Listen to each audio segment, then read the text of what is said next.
Let me offer you a bet. A simple one. We flip a fair coin. Heads, you lose 100. Tails, you win 100. An even chance. Do you take it? Almost no one does, even though, on paper, it is perfectly fair. You could win exactly as much as you might lose, even odds. And yet, something in you says no, not worth it, walk away. So let me sweeten it. Same coin. You still lose 100 if it lands heads, but now, on tails, you win 150. The odds now tilt in your favor. Do you take it? Most people still hesitate, still lean toward no. So I have to push it further. Win 200 to risk losing 100. Twice the reward for the very same risk. And only around there do most people finally say yes.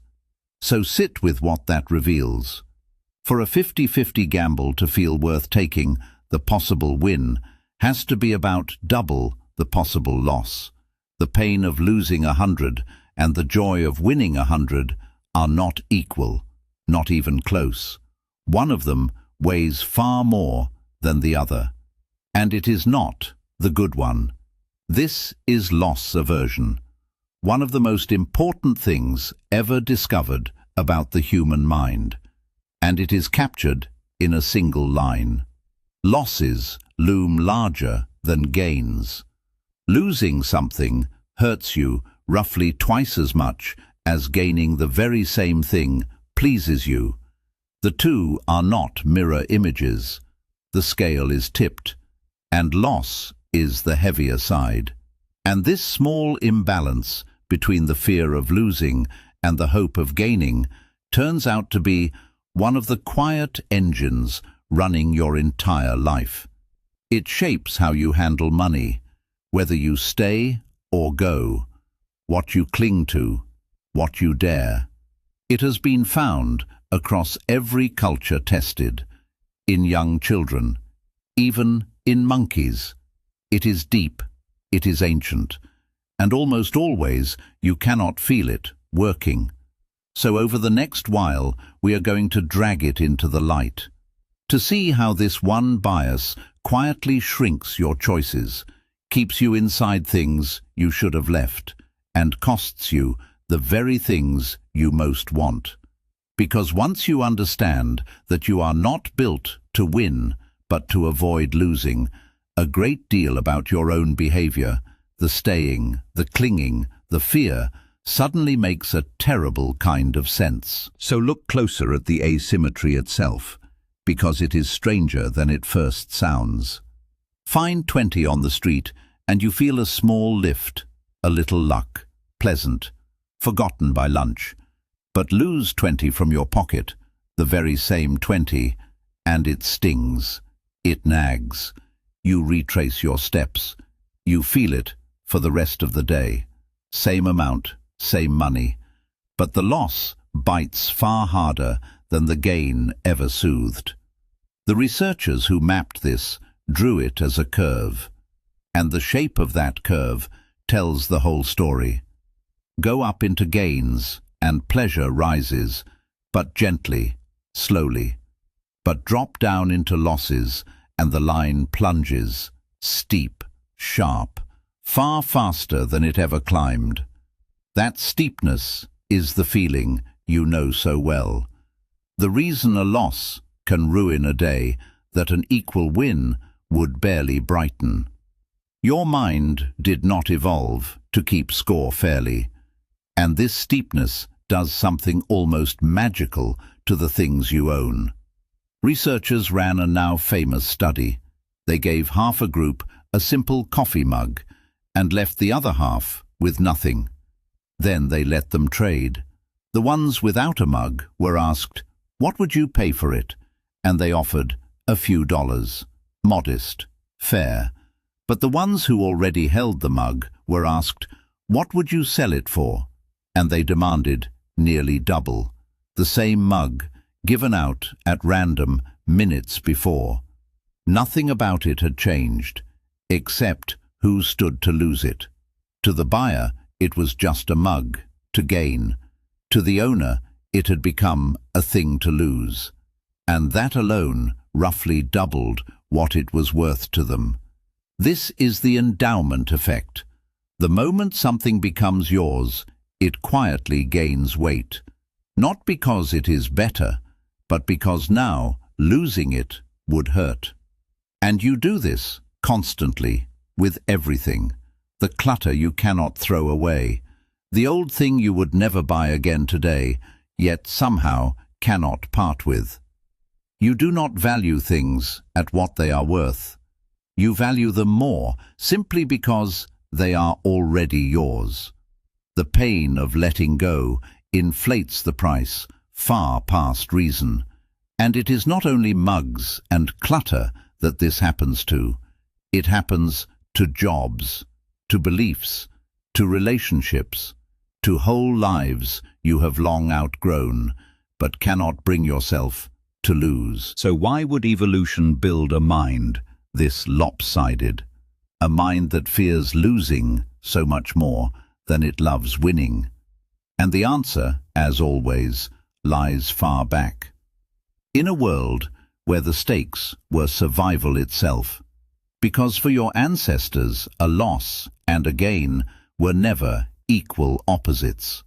They lived much closer to the edge, and on that edge, losing could kill you, while gaining was merely nice.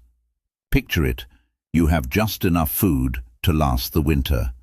A gain, a little extra, is welcome. A fuller belly, a comfort. But it does not change your fate. But a loss of that same amount is a different thing entirely. Lose that food and you may not see the spring. So the two could never be weighed the same. A gain made life a little better, a loss could end it. And a creature that treated them as equal, that gambled its survival for a chance at a little more, did not tend to leave descendants. So nature chose for us. Generation after generation, the ones who survived were the cautious ones, the ones who felt loss as an alarm, loud, urgent, impossible to ignore. The reckless who chased every gain and shrugged at every loss, gambled themselves out of the gene pool. You are the descendant of the worriers, the hoarders, the ones who flinched at the thought of losing. Their fear kept them alive long enough to become your fear. And that was a magnificent piece of design for that world. The trouble is, you no longer live in it. Today, most of your losses will not kill you. The bad investment, the missed chance, the money gone, the risk that did not pay off. They sting, but you survive them, almost all of them, and yet the alarm does not know that. It still fires with the same ancient force, built for a world where every loss could be your last. You are running life or death software on losses that are nothing of the kind. So now, watch what that misfiring alarm actually does to your life. Because once you know its shape, you start to see its fingerprints everywhere. It is in your money, your work, your love, and nearly always it is pushing you in the same direction. To hold on, to stay, to not let go, even when letting go is exactly what you should do. Start with money. Imagine an investment sinking, falling, clearly a mistake. The sensible move is to sell. Take the small loss, move on. But most people cannot. They hold, they wait, they pray it comes back. Because selling means making the loss real, admitting it. And that admission hurts so much that they would rather risk losing even more than feel the sting of the loss they already have.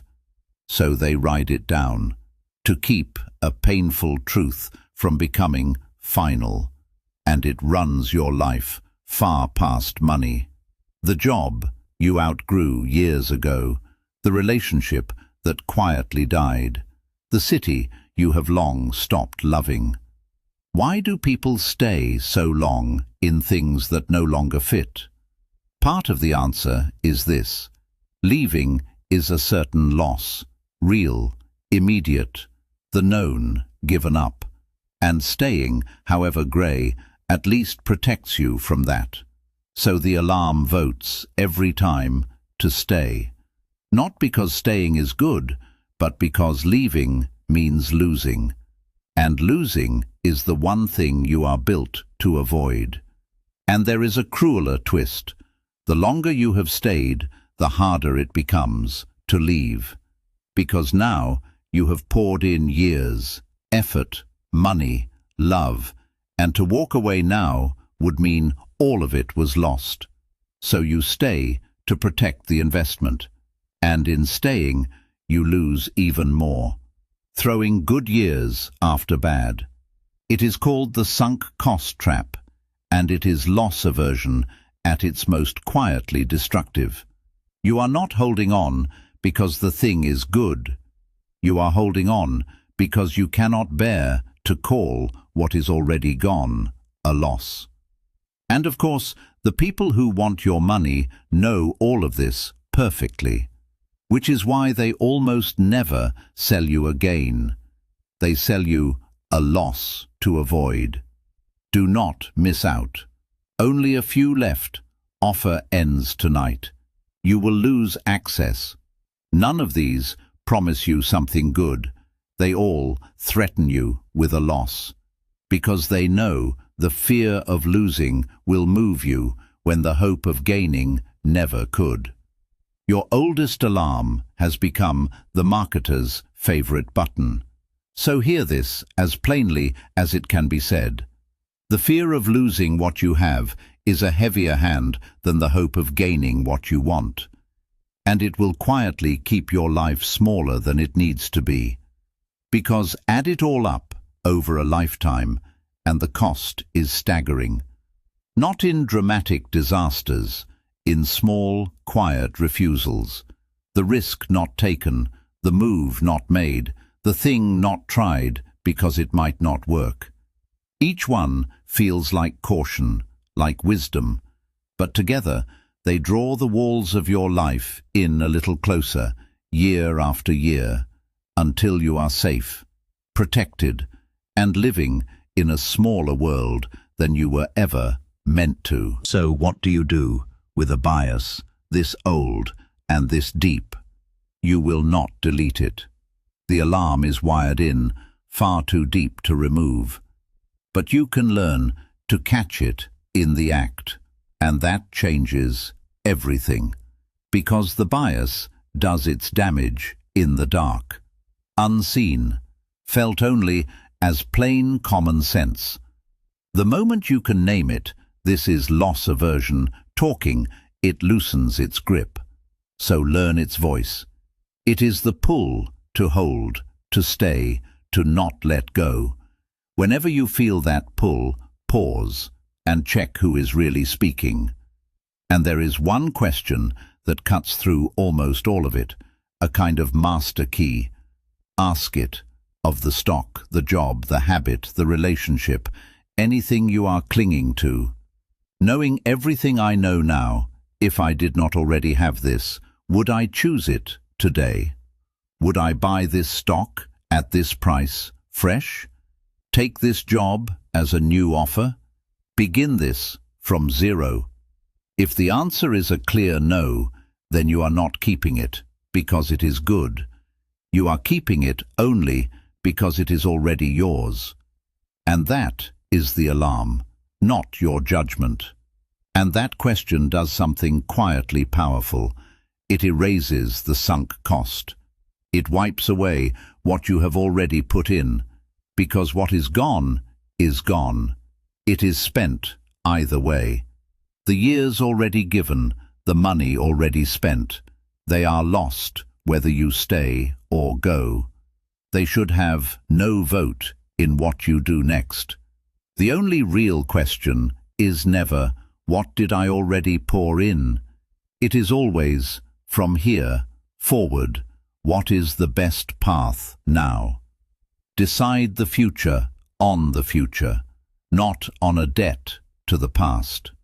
And the last thing is the deepest, because your alarm has a blind spot.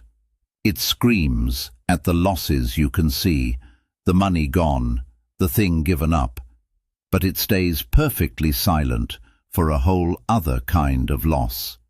The loss of what could have been, the better job you never applied for, the love you never risked, the life you did not reach for because reaching felt like danger. These losses are real, often far larger than the ones you feared. But they are invisible. They never sting, because the alarm was never built to count the roads you did not take. So when you weigh a risk, remember to weigh both sides. Not just what you might lose by acting, but what you are already losing quietly every day by not. Because staying still is not safe. It only feels that way. The alarm you were born with was built for a world where losing could kill you. In this world, the greatest losses are often the ones it never sounds for.